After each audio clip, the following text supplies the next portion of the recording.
नमस्कार दोस्तों, आज हम बात करने जा रहे हैं मुंबई अंडरवर्ल्ड के एक ऐसे शख्स के बारे में जो एक वकील के घर पैदा हुआ था, जिसके पिता कभी न्यायाधीश को कानून का रास्ता बताते थे, अपने वकील का फर्ज पूरा करते थे। दोस्तों, उसी व्यक्ति का बेटा आज कानून के शिकंजे में कुछ इस तरह फंसा हुआ है कि उसे अपने गुनाहों की कैद से बाहर जाने का कोई रास्ता नजर नहीं आ रहा है। जी हाँ, हम बात कर रहे हैं मुंबई अंडरवर्ल्ड डॉन अब्बू सलेम की, जो इस समय भारत की जेल में बंद है। हालिका वह पोर्चुगीज सरकार की वजह से अभी तक जिंदा है। दोस्तों, सबसे बड़ा सवाल तो यहाँ पैदा होता है कि अब्बू सलीम यहाँ तक पहुंचा कैसे। दोस्तों अंत तक बने रहिए, बहुत ही इंटरेस्टिंग वीडियो है और कमेंट्स में अपनी राय जरूर बताइए। तो चलिए शुरू करते हैं। उत्तर प्रदेश के आजमगढ़ जिले में रहने वाले वकील अब्दुल कयूम अंसारी के परिवार में 3 बेटे और 4 बेटियां थीं। वकील होने के नाते उन्हें आसपास के जिलों में केस लड़ने के लिए जाना पड़ता था। दोस्तों, एक बार ऐसे ही केस के सिलसिले में वे अपनी मोटरसाइकिल से जा रहे थे। रास्ते में एक रोड एक्सीडेंट में उनकी मृत्यु हो जाती है। इस हादसे के बाद अब्बू सलीम के परिवार में आर्थिक हालत बहुत ज्यादा खराब हो चुकी थी। दोस्तों, घर परिवार में कोई कमाने वाला व्यक्ति नहीं बचा था।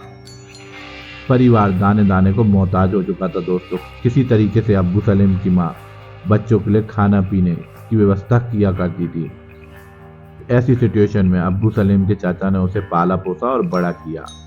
अब्बू सलीम थोड़े से समय में बहुत पैसा कमाना चाहता था, लेकिन उसे अंडरवर्ल्ड में जाकर डॉन बनना पड़ेगा, उसने शायद सोचा भी नहीं होगा। दोस्तों, अब्बू सलीम जब होश संभालने लायक हुआ तो वह आजमगढ़ से निकलकर दिल्ली चला गया, जहां उसने कुछ समय तक बाइक रिपेयरिंग का काम किया। पर यह धंधा उसे रास नहीं आया। उसे बहुत जल्द समझ आ चुका था कि इस काम में जिंदगी तो निकल जाएगी, लेकिन पैसा कभी नहीं आएगा।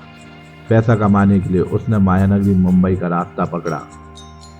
जिस समय अब्बू सलीम दिल्ली से मुंबई आया, उस समय मुंबई में दाऊद इब्राहिम कास्कर का अच्छा खासा नाम चलता था। अंडरवर्ल्ड की दुनिया में उसकी तूती बोला करती थी। दोस्तों, अब्बू सलीम उस समय जोगेश्वर के एक शॉपिंग कॉम्प्लेक्स में एक बेल्ट की दुकान चलाया करता था। दोस्तों, यहाँ पर अंडरवर्ल्ड से जुड़े लोगों का आना जाना लगा रहता था, जो अवैध वसूली, मारपीट और गुंडागर्दी किया करते थे। धीरे धीरे अब्बू सलीम भी इन लोगों के संपर्क में आने लगा।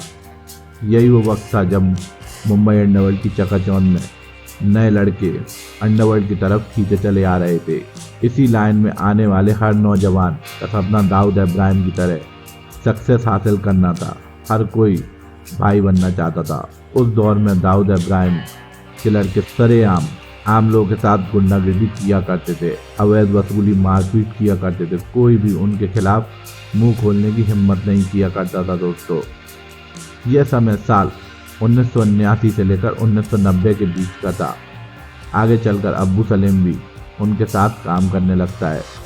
इन लोगों के बीच रहकर अब अब्बू सलीम ये सपने देखने लगता है कि वो मुंबई का डॉन बनेगा।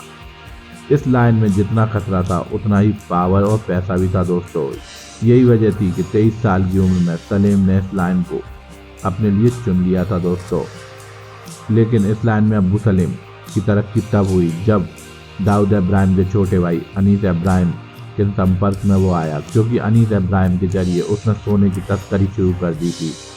आगे चलकर वह सोने की तस्करी के काम में इतना माहिर हो गया था कि इस काम को बहुत अच्छी तरीके से सीख चुका था। दोस्तों, जब पैसा आया तो दिमाग में फितूर भी आने लगता है। दोस्तों, अब अब्बू सलीम फिल्मी दुनिया में हीरो बनने की इच्छा रखने लगा था, इसलिए उसने अपना पैसा लगाकर एक निर्मोही नाम की फिल्म की शुरुआत भी की थी। दोस्तों, इस फिल्म के उसने 11 गाने रिकॉर्ड भी कर लिए थे, लेकिन यह फिल्म कभी भी चालू नहीं हो पाई। दोस्तों, इसी बीच सीमा नाम की एक लड़की से अब्बू सलीम को प्यार हो गया था, और प्यार इतना आगे बढ़ चुका था कि बात शादी तक पहुंच चुकी थी।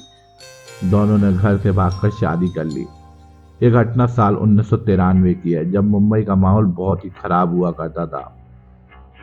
बम विस्फोट से पहले संजय दत्त ने अनीस इब्राहिम को फोन किया कि उसे धमकियां मिल रही हैं, इसलिए उसे अपनी सिक्योरिटी के लिए बंदूक की जरूरत है। तब अनीस इब्राहिम ने अब्बू सलीम से कहा कि जाकर संजू को मशीन गन दे आओ। यह पहला मौका था जब अब्बू सलीम पहली बार बॉलीवुड में किसी सेलिब्रिटी के सामने जा रहा था। दोस्तों, आगे चलकर बम धमाकों के बाद अब्बू सलीम का बयान रिकॉर्ड किया गया था। उसमें उसने यह बताया कि संजय दत्त को देखकर वह बहुत ही ज्यादा खुश हो गया था। हाल ही का संजय दत्त ने केवल एक ही गन अपने पास रखी थी और बाकी तमाम बंदूक वापस कर दी थी। दोस्तों, आपको बता दें कि अभी तक अब्बू सलेम का संजय दत्त को बंदूक पहुंचाने के अलावा और कोई अपराध सामने नहीं आया है। इसके बाद अब्बू सलेम दुबई चला गया और दुबई जाकर उसने अपने काम और भी ज्यादा फैला लिया था। वह अब दुबई में बैठकर लोगों को धमकी दिया करता था और पैसा वसूली भी वहीं से किया करता था। दोस्तों, अब्बू सलेम का नाम सुर्खियों में सबसे ज्यादा तब आया जब उसने फिल्म डायरेक्टर और टी सीरीज के मालिक गुलशन कुमार की हत्या करवा दी थी। दोस्तों, इसके बाद तो फिल्म दुनिया के सारे लोग और दूसरे बिजनेसमैन अब्बू सलेम से दहशत सी खाने लगे थे। अब्बू सलेम ने फिल्म निर्माता और ऋतिक रोशन के पिता राकेश रोशन को भी धमकी दी थी। दोस्तों, फिल्म इंडस्ट्री के लोगों को जब वह पार्टी में बुलाता था तो किसी की भी इतनी हिम्मत नहीं होती थी कि उसे इनकार कर दे। कलाकार उसकी पार्टियों में पहुंचते थे। इतना ही नहीं, अब उसे वसूली करने के लिए किसी को फोन भी नहीं करना पड़ता था। लोग खुद ब खुद समय से पहले ही उसके पास पैसा पहुंचा दिया करते थे। वह 90 का अंतिम समय चल रहा था जब मुंबई पुलिस अंडरवर्ल्ड के खात्मे के लिए एक्स्ट्रा एक्टिव हो चुकी थी। मुंबई पुलिस ने दाऊद इब्राहिम के कई शूटर्स को या तो मौत के घाट उतार दिया था या तो फिर छोटा राजन गिरोह के लोगों ने दाऊद इब्राहिम के शूटर्स को मार दिया था। लेकिन अब्बू सलेम का काम बराबर चल रहा था क्योंकि अब्बू सलेम ने आजमगढ़ के कुछ बेरोजगार नौजवानों को अपने गिरोह में शामिल कर लिया था। आजमगढ़ के नौजवानों के अपराध करने का तरीका कुछ अलग था। दोस्तों, क्योंकि उन्हें जब टारगेट मिलता था तो वह हिट करने के इरादे से मुंबई आते थे, वारदात को अंजाम देते थे और आजमगढ़ लौट जाते थे, जिस वजह से मुंबई पुलिस को उन लोगों को ट्रेस करने में बहुत ही दिक्कत हो रही थी क्योंकि उन लोगों का कोई भी क्रिमिनल रिकॉर्ड मुंबई पुलिस के पास मौजूद नहीं था। ऐसी सिचुएशन में अपराध करके भाग जाने वाले इन अपराधियों की आइडेंटिटी को एस्टैब्लिश करना एक बड़ी चुनौती थी मुंबई पुलिस के लिए। इसी बीच अब्बू सलेम को दूसरी बार प्यार हो जाता है। इस बार उसे बॉलीवुड हीरोइन मोनिका बेदी से प्यार हो जाता है। मोनिका बेदी उस समय स्ट्रगलिंग एक्ट्रेस थी। दोनों के बीच नजदीकियां बढ़ने लगती हैं और उसके बाद अब्बू सलेम मोनिका बेदी को लेकर दुबई भाग जाता है। मीडिया रिपोर्ट्स की माने तो फर्जी पासपोर्ट, हत्या, अवैध वसूली, धमकी देने के साथ साथ लगभग 60 से ज्यादा मामले अब्बू सलेम के खिलाफ दर्ज हैं। इनमें से फर्जी पासपोर्ट के मामले में अब्बू सलेम को सजा भी हो चुकी है। दोस्तों, इसके अलावा मुंबई पुलिस को 1993 के बॉम्ब ब्लास्ट में भी अब्बू सलेम की तलाश थी क्योंकि गोला बारूद सप्लाई करने में सबसे पहला नाम अब्बू सलेम का आ रहा था। दोस्तों, अब्बू सलेम भारत छोड़कर जा चुका था। वह दुनिया के किस हिस्से में रह रहा था यह पता लगाना बहुत टेढ़ी चीज थी, लेकिन फिर भारतीय एजेंसी ने उसकी लोकेशन को ट्रेस किया और उसकी प्रेमिका मोनिका बेदी के साथ पोर्चुगल में उसे ट्रैप किया। एक लंबी कानूनी कार्रवाई के बाद साल 2005 में अब्बू सलेम को एक ट्रीटी के तहत भारत लाया गया, लेकिन इस ट्रीटी के तहत तत्कालीन सरकार ने पोर्चुगीज सरकार को रिटर्न में ये आश्वासन दिया कि अब्बू सलेम 25 साल से ज़्यादा तक ना तो जेल में रखा जा सकता है और ना ही मौत की सज़ा दी जा सकती है।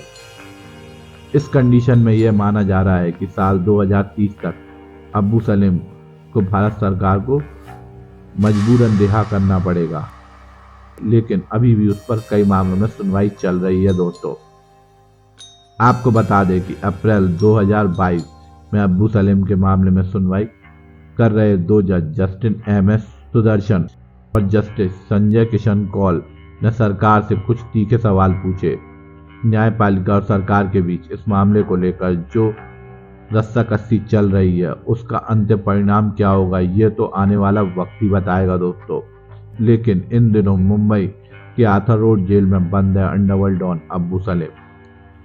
अब्बू सलेम पर 1993 बम धमाकों से लेकर टी सीरीज के मालिक गुलशन कुमार की हत्या की साजिश का आरोप है। दोस्तों, के अपराधों की लिस्ट बहुत लंबी है। दोस्तों, फिलहाल ये जेल में रहकर उम्र कैद की सजा काट रहा है। दोस्तों, आप मेरे को कमेंट्स में जरूर बताइए कि 2030 के बाद अब्बू सलेम रिहा होगा या नहीं। इसी के साथ मैं ये वीडियो समाप्त करता हूँ। आशा करता हूँ ये वीडियो आपको कुछ नॉलेज देकर गई हो। ऐसी क्राइम से भरी स्टोरीज के लिए मेरे channel treasure knowledge TV Hindi को लाइक एंड सब्सक्राइब कीजिए और कमेंट्स में अपनी राय जरूर बताइए। जब तक के लिए धन्यवाद। जय मां भारती।